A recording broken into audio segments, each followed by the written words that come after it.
Hey guys, so I am bringing you the makeup fails, favorites, thoughts, I don't know.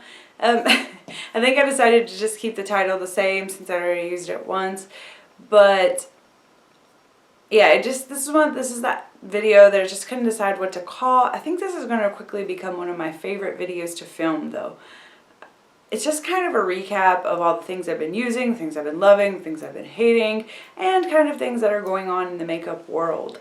So, and my thoughts about them, or asking you your thoughts about them. That's kind of what I'm kind of curious. I'm not getting involved in drama though. That's not my thing. I don't do the he said, she said. So no, I'm not gonna I don't mind what other people do. I'm not judging them, and I'm not saying it's terrible to do that. I'm just saying that's not my thing at all. I want to stay out of that because I feel like the truth is always somewhere in the middle. So when you get on one side and you got somebody on this side, the truth is usually right here, and there's kind of no point in being all up in arms about everything. That's just kind of that's my personal life philosophy. That's how I get by on life. That's how I feel good about life. That's how I wake up every morning, and I'm pretty happy in general. I don't do drama. I'm a very drama avoider. I will get dramatic in certain circumstances, but for the most part, I'm let's just chill out. Let's do something else. So anyways, let me go ahead and get started. The very first thing that I wanted to talk to you guys about was my Marc Jacobs mascara. I have an update. I still love it. No, I really do still love it, but after 4 months, it has went kaput. So it lasted a whole 4 months. Well, about 3.5 really would be the thing. The formula has completely went. I tried to put this on my eyelashes, and of course I was going out somewhere. I put this on my eyelashes. It glued them all together into one, which was very, very interesting. I had to kind of wait for it to dry. Thank God I was on time for something for a change, because now this made me late, but not ridiculously late. So I am repurchasing this. It is in my cart right now, waiting on me to kind of decide what I'm going to buy for the VIB sale. But I'm most likely going to pick this up. I do love it. It lasted for 3 to 4 months, which is basically what you're supposed to keep a mascara for. And yeah, so I did want to give you an update though. If you're somebody who tends to hold on to your mascaras a little longer than you should, or you're still sitting on this mascara and not using it, you better get to using it because it will turn on you. I have to be honest, I was just curious to see what would happen, and I put a little drop of oil in it, and I was actually able to wear it 2 or 3 more times. I'm not going to do it again though. That's a little bit risky, but you can see it went straight back to that. I also did get a lot of use out of this, so I may have just, yours may last a little longer than mine did because I use this a lot. So if you're not using yours as much as I was, then you may not be drying it out as fast. And it doesn't feel like there's a ton of product left in there, so I don't feel like I'm being really wasteful. But I did like this. I do plan on repurchasing it. Just wanted to give you an update on that. These are 2 products that I have just really been enjoying this month, or for the last 2 months. This is actually, I'm going to make this March, but it's actually February and March combined because it's already April 1st and I didn't get around to film February yet. So just combine the 2. So that would be a little weird. Maybe sometime in May you'll get February's. These are a little bit crazy looking because I am using the crap out of them. I love them both. I'll show you the one I love a little bit less. First, this is the Kat Von D Shade and Light Contour Palette. Yeah, I love these a little bit less than I love the other one. What I really like about this palette is I like the color selection. I like these up here. I've even found a use for this peachy shade. One thing that happens for my skin tone specifically is that foundations that are the right tone for me, or not the right tone, that are the right color. They're not too light, they're not too dark. Is that tone? I'm having trouble today. But the foundation that's usually the right shade for me tends to be a little off. So a lot of times it makes me look really gray. So I can add this peachy tone in to Anytime I look a little gray or a little ashy, I can add this peachy tone in and it brightens me back up. I also have another peach corrector that I really love to use, but yeah, so I get a lot of use out of that. The thing that I dislike about this palette is that these are really powdery. I think they look really powdery when I first apply them. I think you can see my pores, it accentuates my pores, it just looks powdery and dry. My skin is very oily though, or not very oily, but my skin is pretty oily. And after just, you know, by the time I leave the house, these don't look powdery on me anymore. They just kind of blend back into my skin tone. So I'm not certain that someone with dry skin would love these because I just feel like they would be really powdery on someone with dry skin. I don't have dry skin, but that would be my guess. So I am enjoying these. They also get hard pan, but I do use a duo fiber brush, so that's probably my fault, but I love that duo fiber brush and I'll just deal with it. A Smashbox palette, contour palette. Now I think this is like one of the most underrated products on YouTube right now. This is the one in light medium. This thing is amazeballs.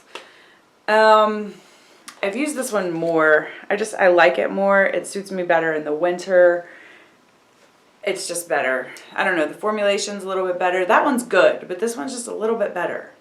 But it's more expensive and you don't get quite as many colors, so I don't know. I took this traveling with me. It was amazing. I actually on that same trip forgot my eyeshadows, so I just went ahead and did an eye look with these. It was a little bit plain, but it still worked. You know, I still had some definition in my crease. I still looked like I had something on my eyes. This contour shade, if you're looking for like a subtle, like this isn't a highlighter. Like it's just not a highlighter. It's literally a contour shade. It's not shiny. It's just literally like, I don't know. It's hard for me to explain. It's not shiny. It's not a highlighter. It's literally a contour shade. Like you want lighter colors here, darker colors here, lighter color here. This is the shade for you. It works on my skin tone. I don't know how well it would work on a lighter skin tone than my own. One of the things about these is that they're very buildable. So like the darker shade isn't really dark enough for me just in one little swatch. You know, that's not really doing much for me, so I'm gonna have to go in with it twice, which I actually like because in the morning when you're doing your makeup, like I don't want, oh no, oh my gosh, now I have to fix that. I have to actually build these up, and I think that's great. I think these work perfectly for light skin tones and dark skin tones. I love the shade selection in here. They're not too brown, they're not too orange. They just work really, really well. They're subtle, they're nice. These are like the perfect, if you just want to look like naturally pretty, or you're just trying to sculpt out your face a little bit. This is a great palette. I can't help it. That leads me to a question. I'm thinking about picking up the Anastasia Beverly Hills Contour Palette. What are you guys' thoughts on it? Do you think I should pick it up if I have these two and I really like them? But I'm just kind of curious about that one, and I just see these as being something that I love. I love having everything all in one palette. I love having contours and highlights together, so I just see this as something as being permanent to my makeup routine. I contour and highlight every single day. I have done it for years, even before contour and highlighting was a thing. I use Photoshop, so it's a trick you actually learn in Photoshop for photo editing. So yeah, I do it all the time. So I just see these as being something that I use forever. What are you guys' thoughts? Have any of you guys tried like Kat Von D versus Anastasia, or Smashbox versus the Anastasia? I'm just curious. The next thing I kind of want to talk about is last month I bought some MAC shadows and I bought some Makeup Geek shadows. And I was really excited because those were my first shadows. But MAC has started their loyalty program and they have dropped their Pro Pan shadows to $6 a piece. Do you guys think that that is totally to compete with Makeup Geek? I was really curious. I'm like, that's really coincidental that Makeup Geek shadows are $6. Now MAC's are $6. I'm personally really excited about it. I love both brands. I think they're very, very comparable in the little bit that I have used. I wouldn't take my word for it, but so that's a MAC shadow. I think that's Makeup Geek foiled, Makeup Geek, MAC. So anyways, I was just really curious what you guys thought about that. I'm personally really excited to see their Pro Pan shadows down to $6, so now I can buy more because of course I need more. Yeah, so I thought that was an interesting move for MAC this month. But in all fairness though, I mean, Marlene is pretty much gunning for MAC, I think, with her shadows. They were great dupes. Some of hers were, I would think, even better. The ones I got were very equal in quality, equal in pigmentation. So I just thought, wow, she was really gunning for MAC on those. So now that they're dropping their price, how do you think that's going to affect Makeup Geek? Do you think Makeup Geek is going to hurt their sales because now you have MAC versus Makeup Geek? This isn't going to be interesting. I'm interested to see how it's going to play out. And in a surprising move this month, Bite Beauty has discontinued their Luminous Cream lipsticks. What? I was really confused about that. I didn't personally like the Luminous Cream lipsticks. They weren't for me, but I know a lot of people really, really love them. And I've seen that Influencer has been sending out the Amuse Bouche boxes, and I'm really curious. So some of you guys who have tried the Amuse Bouche and have the Luminous Cream, what do you think? Are they the same formula?